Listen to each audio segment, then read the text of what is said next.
you guys can introduce yourself and the film you're part of. My name is Matthew Vargas, and I wrote and directed Shrinhead. Hi, I'm Jerry Trieus. I directed KITE. Hey, I'm Mike Onley. I directed the Walk Off the Earth at the Bud Stage. Hi, my name is Irina, Lytchak, and I wrote The Moment. Okay, anybody have an initial question for one of the filmmakers? Yeah, go ahead. Okay, my question has to do with logistics. Like, how do you get a project off the ground and running, all the people, all the money? Just that kind of logistical question of how do you get started? Yeah, so for Shrinhead, it was sort of a snowball thing. The director of photography, Ryan Wilson. Professionally, I'm a camera assistant, so I work for my DP who shot the film. So it started with him and I had an idea, and we sort of snowballed crew from there, but it's more of an art project. It was pretty much self-funded. Over time, you know, the resources accumulated to make it, and I was really fortunate because I also worked at a rental house that helped provide the equipment and also the space that we filmed in. Justin, I had worked with before, the actor. He's really great. I love working with him. Our project was based off Virginia, who's the choreographer of the dance piece, and we built off all the pieces that she had built for that, including performer Bryn and the team behind the choreography and the dance studio. So we had a lot to piggyback off, and we just kept the film version of it as simple as possible and tell as much of the story as possible. I would say you gotta just eat the first couple on your own and just pay for it and get friends who are interested in doing it, and just get together with people who want to do it. Really, any passion projects I've worked on, they're passion projects. They're rarely paid to begin with, and then you start saving up some money and invest in yourself essentially. Just on a similar note, the Moment was done by cinematographer Craig.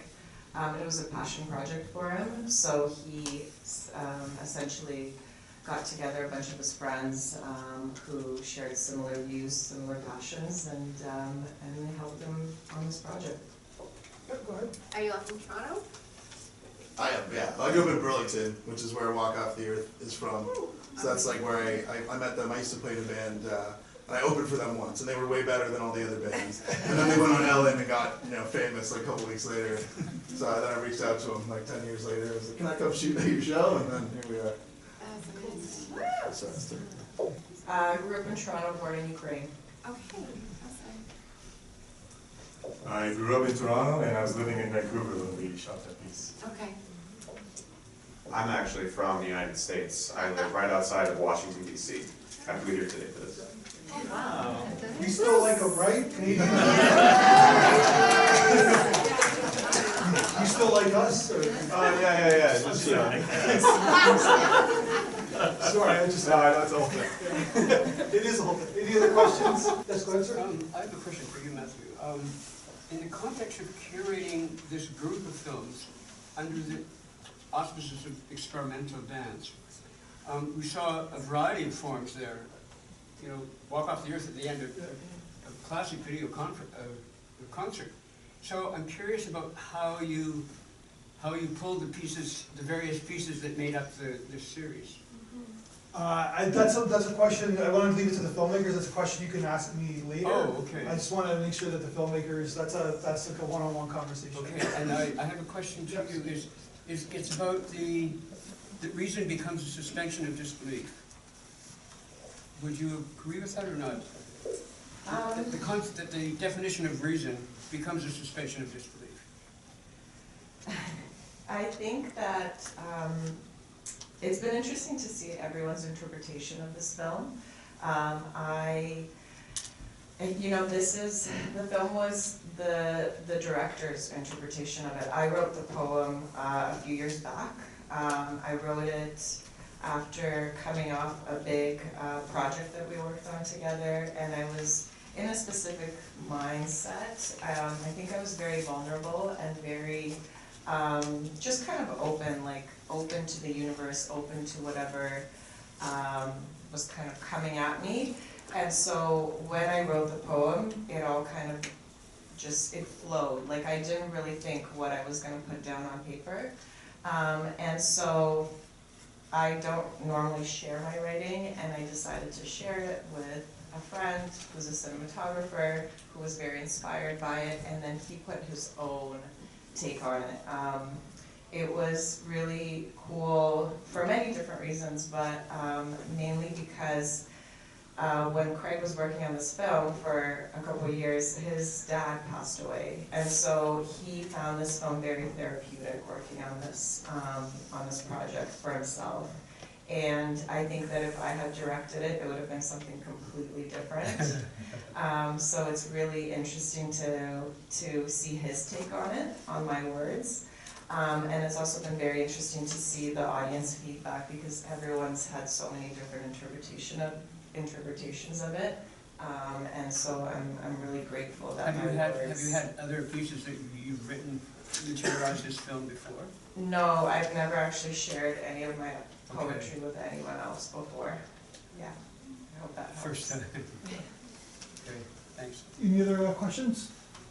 Yeah, back row. All 13 movies, I think, were amazing, and it's a great way to get artwork out there to show the public. So I think this is a great event that I appreciate. For the gentleman that did the string head, I think it's called. When I watched that, what I took away is someone that is completely tied and wrapped in their grief to the point where they can't sleep. Is that kind of like a metaphor for someone grieving, and they're so much in grief that they become so tied up in their grief? Is that right, what I took away from that?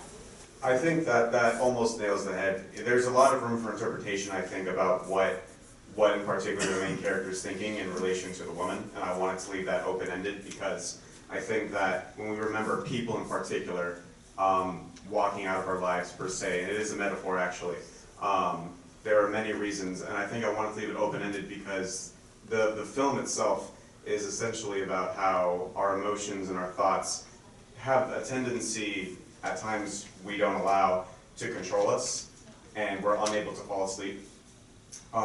And that's happened to me many times before, and the film itself is supposed to be a visualization of that. And then on top of the woman that's also in the film, there are different objects that are symbolism for other things as well. And to add a little bit more commentary to that, it's really interesting when I hear people give feedback for me on the film, because each person remembers a different object or different objects, and for me it's interesting because it tells me a little bit about them.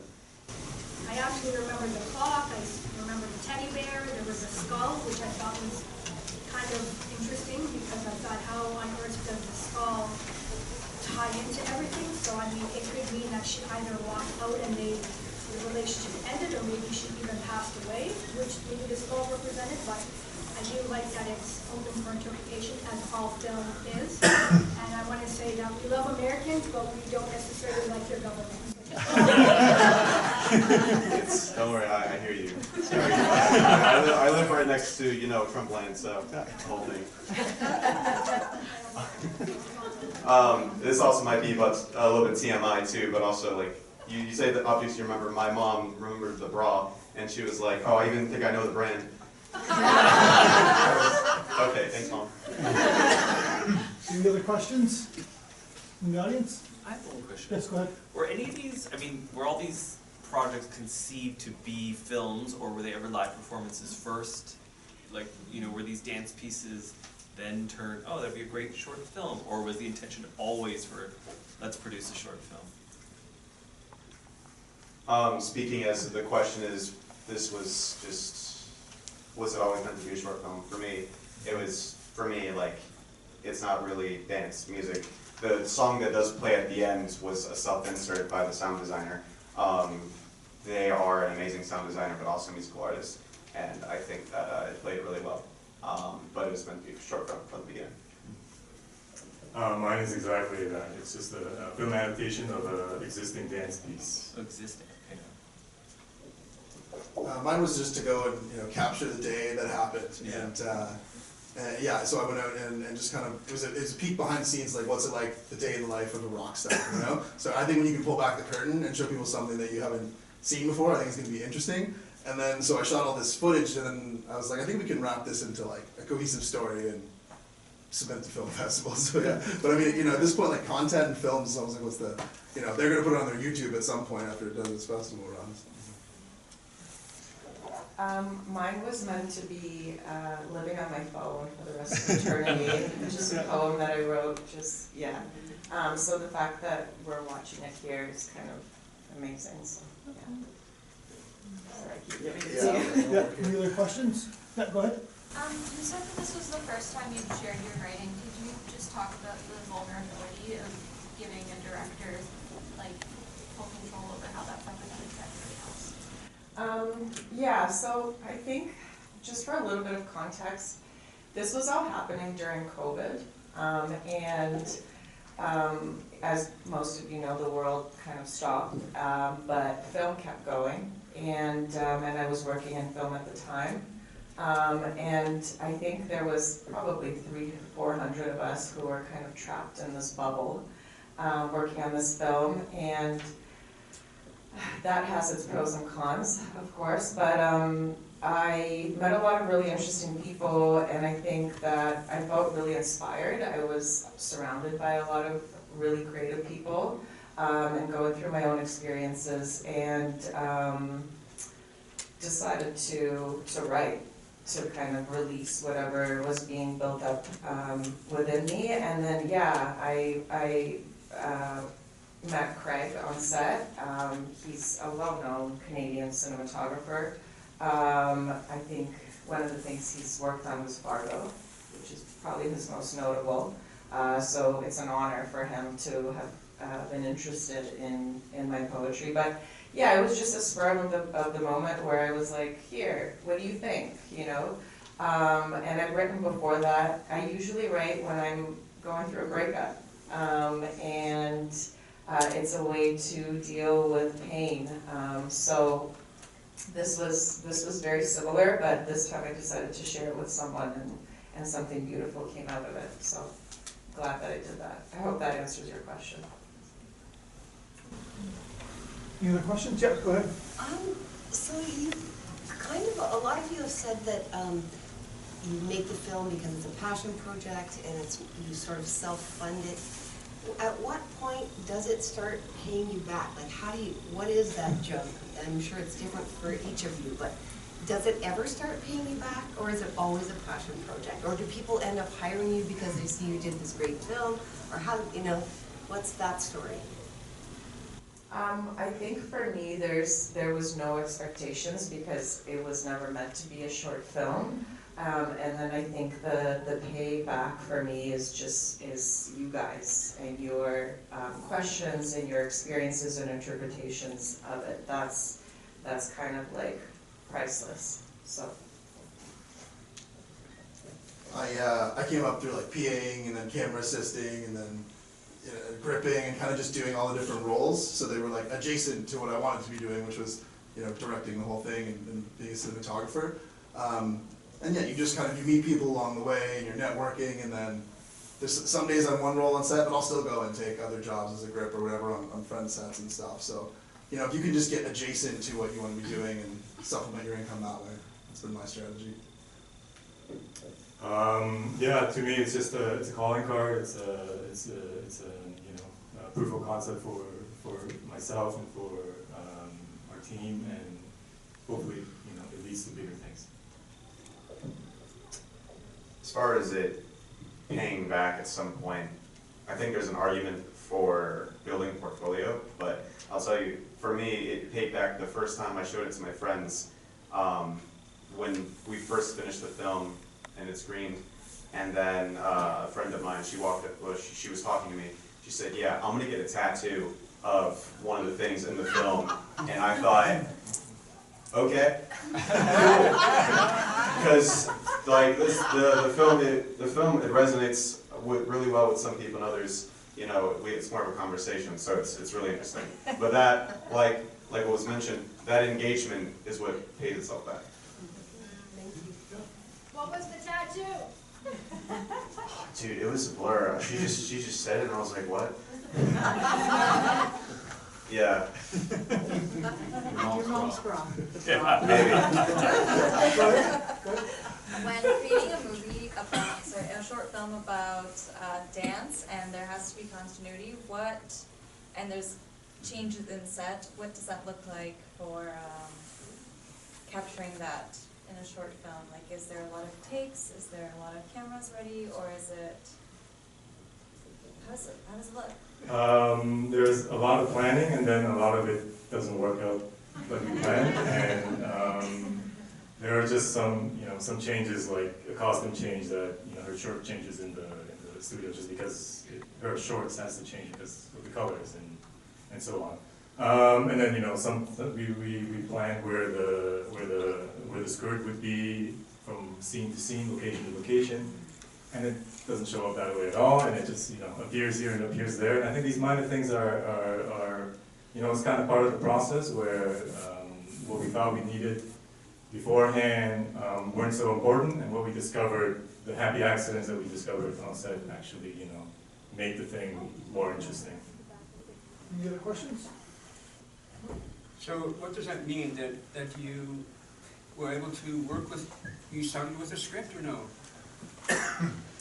No, we had a dance piece that was much longer. It was much longer running time, and Virginia and I, the choreographer and the producer of the film, we sat down and we broke it into pieces, and we came up with locations to better visually engage in a film sense, and we just we just focused on the themes and how to reinforce the themes through repetition, but not repetitively.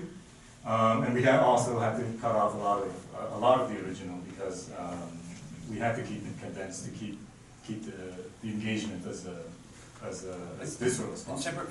Separate from the concept of documentary, the concept for the other directors is that you probably had scripted or at least had some conceptual context to work from, and then like you pray for accidents and carry on as a result, if I understand String now. String had a script. It didn't stick 100% to the script. I think that once we got the location settled, there were certain ideas that had to be retranslated within a location, for instance. But the concept of the objects, the woman, everything, that was all there. And purpose-filled also without dialogue, to just showcase that it's all an internal struggle. Go ahead. Yeah. For KITE, you said the original dance piece was a lot longer. What was the form of the original piece? Was it part of a showcase or another project? It was a showcase, and it was running, I forget where, for a few years, and it was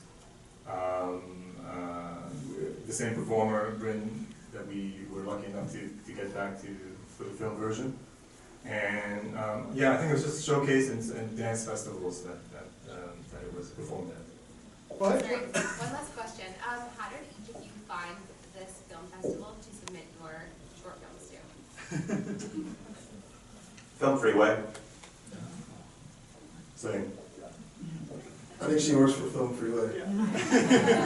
Yeah. I just let Craig do the work. He's submitted to a bunch of festivals. Yeah. That was sponsored by Film Freeway. I really appreciate you guys coming, and come back in 2 weeks for our Under 5 Minute Film Festival. Thank you very much.